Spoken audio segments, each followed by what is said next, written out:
Welcome back to Cycling Unboxed, and today I have something truly unique to show you. Right here we have the Specialized SL8 Golden Season Edition. Now, if you haven't seen this bike before, this bike is the special paint job that they have done for Remco Evenepoel to celebrate his 1 year anniversary for winning Olympic gold. They do have a time trial version, which I'll overlay on video right now.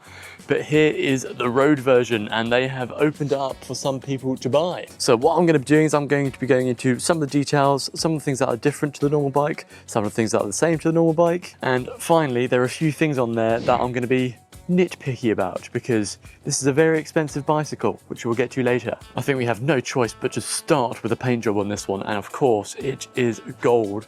As I said, for Remco winning his Olympic gold, and you see it's a lovely shiny metallic gold on the top here. Then it does fade down into this kind of duller, darker gold. It's almost like a greeny gold there, but it has this cool, like, I want to say dragged, streaky look right here. Almost looks like a sepia tone ocean painting or photo right there. Yeah, it has a fade down into a different color that goes down into the bottom bracket, chainstay, and part of the seat stay as well. If you do look closer, you can see that it is also very sparkly, the duller, darker gold down here. The claimed weight for this bike specifically on their website is 6.7 kilos without pedals for the size 56 here, which is, well, it's obviously more than decent enough. I'm sorry, I didn't bring my weighing scales with me. I didn't know I was going to be filming this bike today, so I can't confirm if it is 6.7 kilos. Picking it up, it feels like it. Next up, I want to talk about where they've made the head tube black, because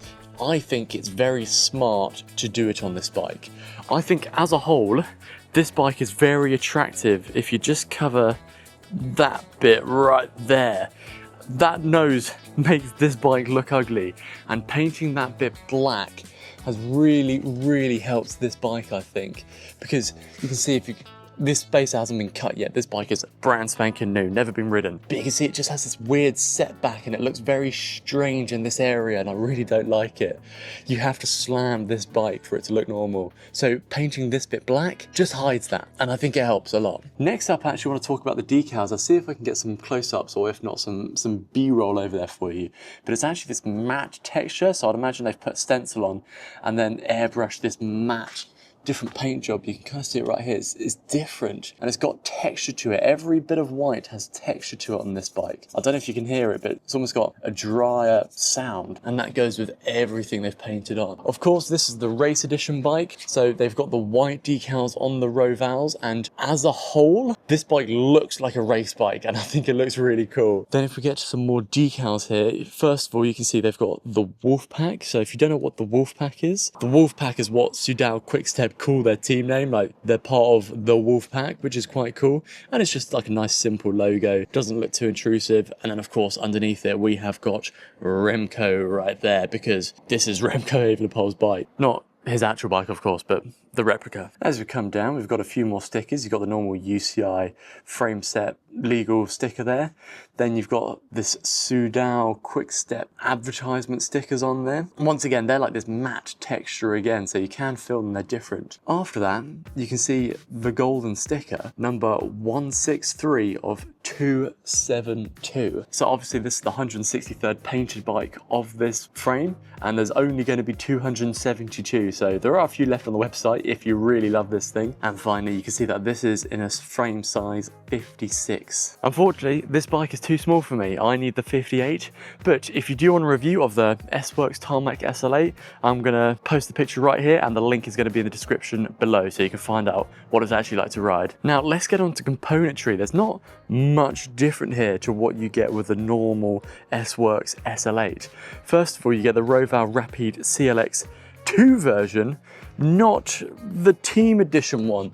So I kind of prefer the look of the 2 version, but the team edition one has these silvery machined hubs that make the bike even lighter. I would have expected, to be honest, for this bike to have the team edition Rovals, not the standard ones. I think the reason being is they spec'd it as the team bike spec. Or that's what they say on the website anyway. Gonna do some stuff by the headset now, and it comes with the SLT Ceramic Speed. So if you don't know what the SLT bearings are from Ceramic Speed, they are solid lubricant technology is what the SLT stands for. And basically the reason is they just want those headset bearings to last forever. So they're pretty damn expensive, but the idea is that basically you never have to replace them. They don't get any water ingress and things like that. I'm sure there's better videos that explain that out there than I am right now. But if you've got all your cables routed through your head tube and through the bearings and stuff like that, if you never have to replace your headset bearings, it makes servicing the bike a lot easier, or it's just another job you don't have to do. Now, one thing I will say, if I can't pick up on camera here, I'm gonna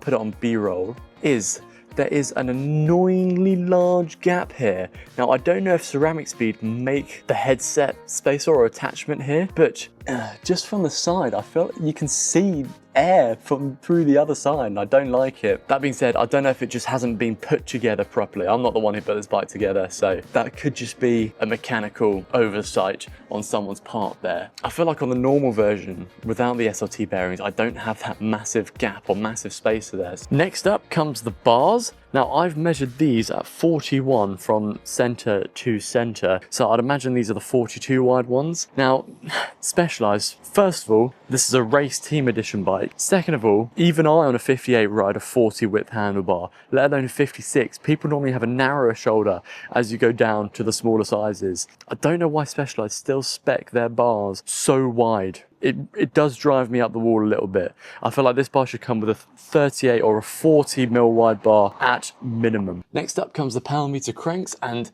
thankfully Specialized use the 4 eyes power meter cranks.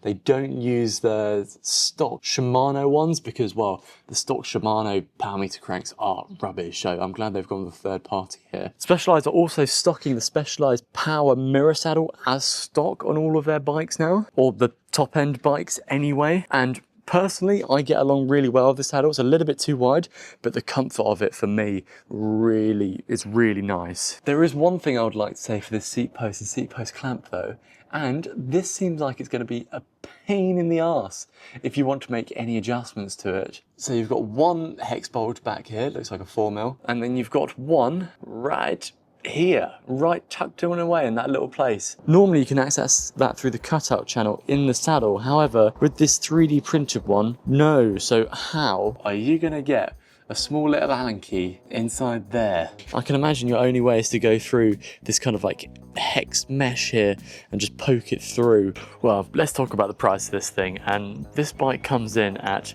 £13,000. So I think the normal one is £12,000, so you're paying an extra £1,000 on top. Or if you're in euros, that's going to be 15,000 euros or $15,000 as well. I think in some ways it's almost cheapest in the UK, this bike, for £13,000 when you compare the current exchange rates. One thing for that price, I don't think you're getting much extra. Yeah, it's a cool special paint job, but that's all you're paying an extra £1,000 for. And maybe the SLT bearing headset. I'm not sure if that comes stock on the new S-Works. It definitely didn't when I first filmed this bike. But like I said, for an extra £1,000, I would like to see the team edition wheels and maybe a few additional extras on there that you just don't see on the normal bike. It's kind of just a stock bike with a special paint job. But yeah, for an extra £1,000, I think they could have been a bit more creative. Maybe they could have a gold top cap here, maybe something like a gold stem. Maybe they could have even gone gold on the bolts or something like that. It just feels too stock, that's all. I think they could have been more creative with what they've done with it. Although, do you like the paint job still? Anyway guys, what do you think? Would you buy this bike? Now that I've seen it in person, I think it looks really cool. Would I buy it for myself, even though it's a limited edition kind of thing? Not really. I like different kind of paint jobs. I'm not, personally, I don't like team paint jobs, but on this one it is really cool. So yeah, if you have any specific questions that you think I've missed, chuck them in the comments down below, or you can find me over here on Instagram where you can message me privately. But I've been Jason, this has been Cycling Unboxed. I'll see you in another video.